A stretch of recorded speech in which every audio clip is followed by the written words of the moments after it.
This is a Sports Catastrophe production. Hey there, how there, ho there, it's Jeff Cutter, and welcome you to another Sports Catastrophe birthday boy. And the birthday boy for today, April 24th, 1973.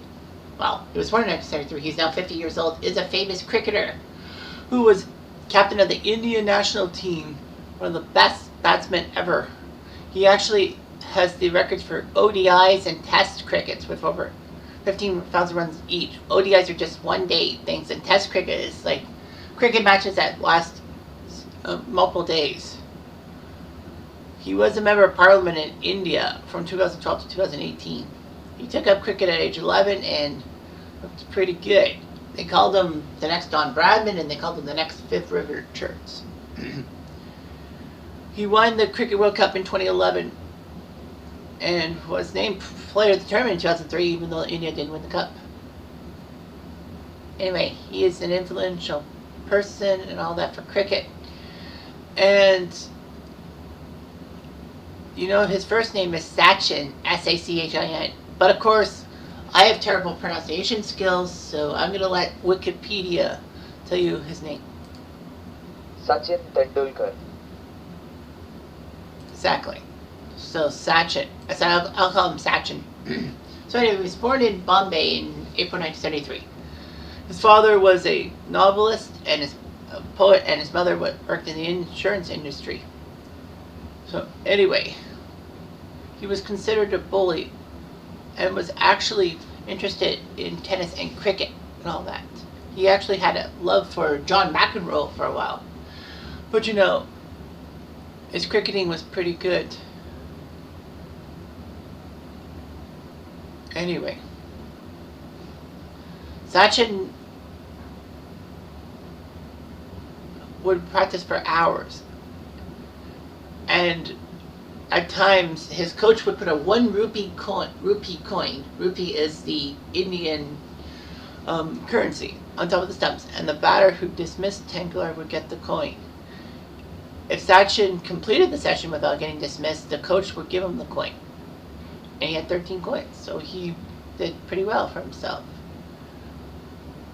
He would play for Bombay for things, and Mumbai and all that domestically, helping Mumbai win 4 cups in that time. So he was pretty good and all that. He actually went to Yorkshire at age 19 in 1992.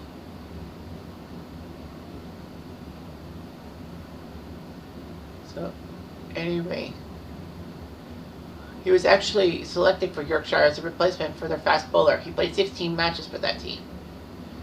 Anyway, Sachin debuted for India at the age of 16 years, 205 days, which was amazing. All that. You're 16 years old and you're playing international cricket. Cricket's hard. All that. He actually scored 15 runs, which isn't half bad. All that. Anyway, the Pakistani pace attack would ruin him. In his 4th test match, he was actually hit on the nose by a bouncer, but he declined medical assistance, even though that his nose gushed blood and he could still bat. He looked pretty good and all that. They went on tour to New Zealand. He scored 119 against England at Old Trafford. It's weird how Old Trafford could have cricket, too. But anyway, 119, the second youngest cricketer to get 100 points a century. So anyway, he had a good reputation, and India was hoping to win the 92 Cricket World Cup and all that.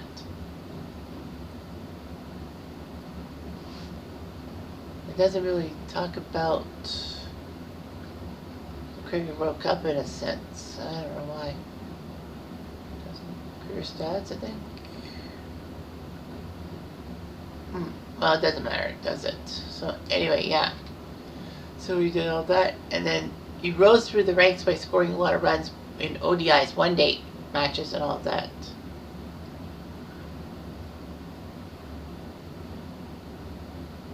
Anyway, you know, at the '96 World Cup, he put up a pair of centuries, which was pretty good. Unfortunately, though, Sri Lanka just crushed India in the semifinals. So anyway, he still did pretty amazing, all that. Australian competition and all that.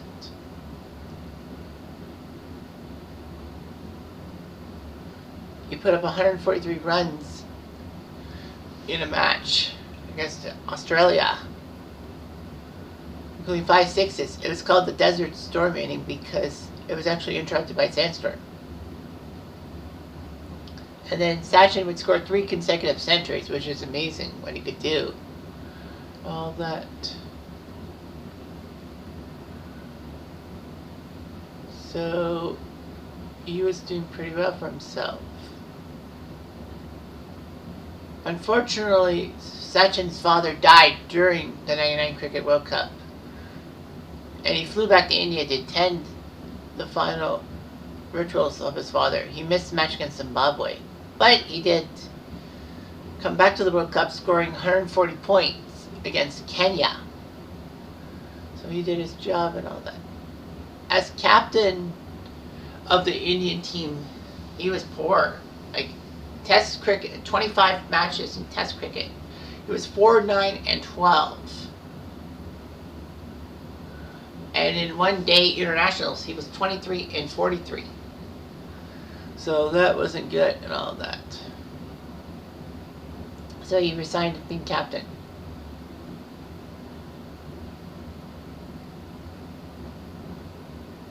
Unfortunately, there were match fixing by 2000, so Sachin was not too happy with it.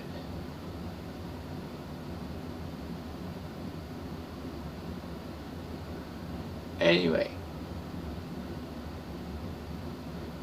there was a lot of problems and all that.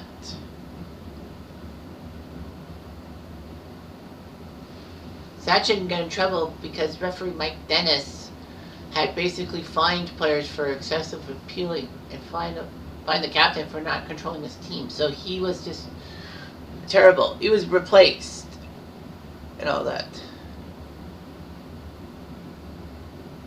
So anyway, Sachin was given a Ferrari Modena for breaking the record for most Test centuries. All that.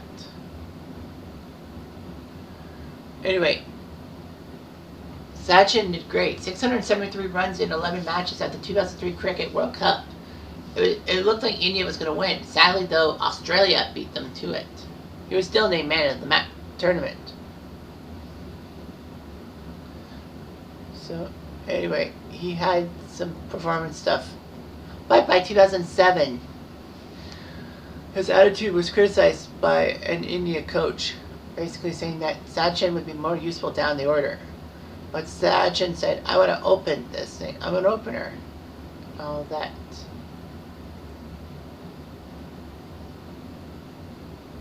So, anyway.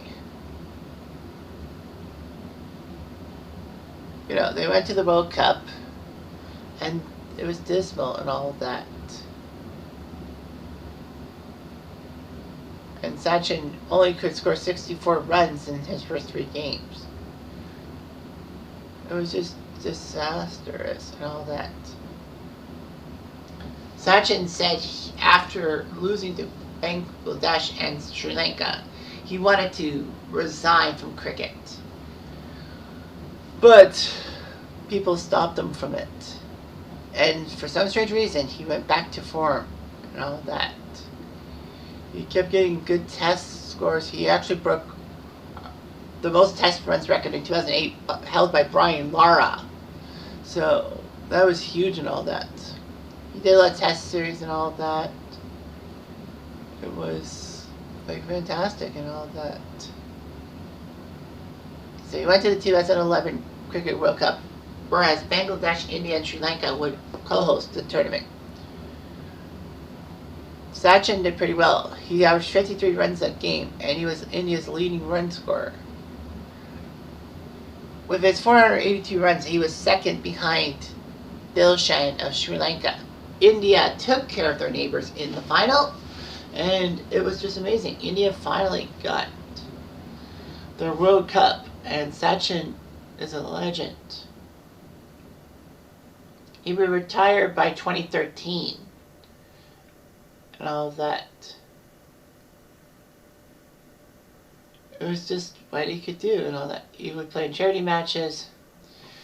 Sachin went to the Indian Premier League when they started by 2008. So the inaugural competition was 2008. Mumbai would pay him for the sum of $1.1 million a year. I know that doesn't sound big in the US and all that, but still, it was huge.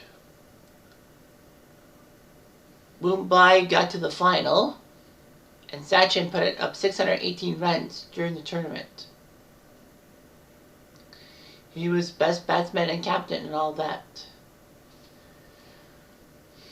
He did what he could. Team icon and all that. Mumbai won the 2013 Champions League, and his last match for the team was huge. Sachin's number 10s were retired by Mumbai. Sachin is cross-dominant. He bats, bowls, and throws with his right, but he writes with his left. I've seen that before. Cross-dominant or ambidextrous. So yeah, he's amazing and all that. He's a fan favorite and all that.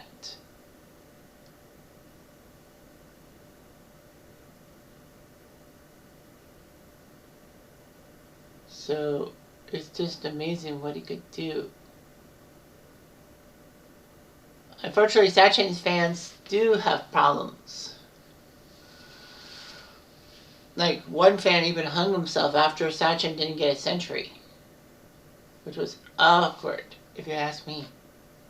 So yeah, he has a lot of Indian sporting honors. I mean, why wouldn't he? He still holds the record for most runs in Test cricket and one-day international crickets. He did okay for a couple times, being run scorer in a Cricket World Cup, but they only have one title. He has 20 centuries or 100 points against Australia, 17 versus Sri Lanka, and 12 versus South Africa.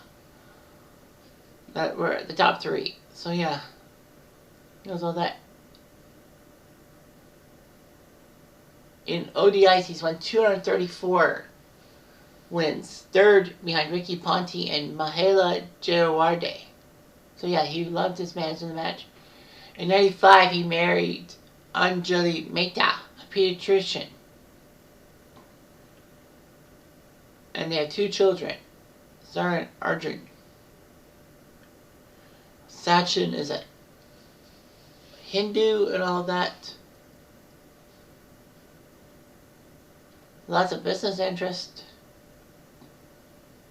He was part of the Indian government for 6 years. There's a lot of things going on with his career in cricket. Is a famous game, believe it or not. Anyway, I'm Jeff Diamond. I do.